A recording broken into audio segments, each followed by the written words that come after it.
ఈ విషయం అర్థం చేసుకుంటారని ఈ 3 రోజుల అసెంబ్లీ స్థానాలు 2 పార్లమెంట్ స్థానాల్లో వాళ్ళు పోటీ చేయడం జరిగింది. జనసేన 2 పార్లమెంటు స్థానాల్లో గెలవబోతా ఉంది.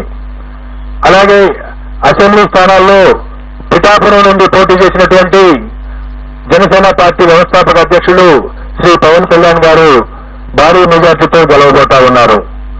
అలాగే ఆ పార్టీలో మరొక ముఖ్య నాయకుడైనటువంటి శ్రీ నాదెండ్ల మనోహర్ గారు గుంటూరు జిల్లా తెనాలి నుండి గెలవబోతా ఉన్నారు.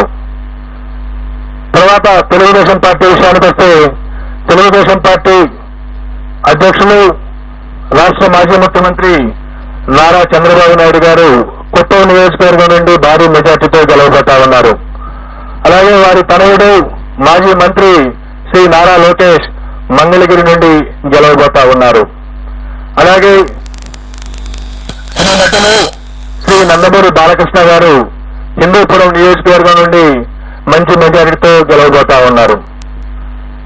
ఈ విధంగా ప్రతిపక్ష పార్టీలకు సంబంధించి ముఖ్య నాయకుల విషయాన్ని చూసుకున్న తర్వాత ఆంధ్రప్రదేశ్ అధికారంలో ఉన్నటువంటి వైఎస్ఆర్ కాంగ్రెస్ పార్టీ యొక్క మంత్రివర్గంలో అనేక మంది మంత్రివర్గ సభ్యులు తీవ్రమైనటువంటి పోటీ ఎదుర్కొంటున్నారు.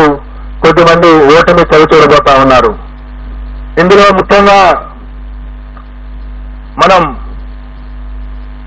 ఆంధ్రప్రదేశ్ ముఖ్యమంత్రి శ్రీ వైఎస్ జగన్మోహన్ రెడ్డి గారు పులివెందుల అసెంబ్లీ నియోజకవర్గం నుండి భారీ మెజార్టీతో గెలవబోతా ఉన్నారు.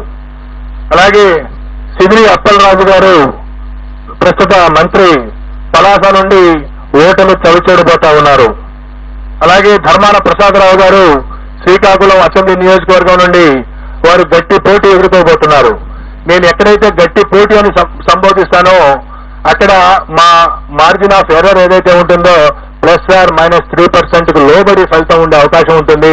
కాబట్టి +or-3% ఉన్న దగ్గర నేను గట్టి పోటీ అని సంబోధించడం జరుగుతుంది. అలాగే పీడిక రాజన్న దొర సాలూరు అసెంబ్లీ నియోజకవర్గం నుండి గెలుపొందబోతా ఉన్నారు. అలాగే బొత్స సత్యనారాయణ గారు ప్రస్తుత మంత్రి మాజీ పిసిసి అధ్యక్షులు చీపురుపల్లి అసెంబ్లీ నియోజకవర్గం నుండి మంచి మెజారిటీతో గెలుపొందబోతా ఉన్నారు. అలాగే గుడివాడ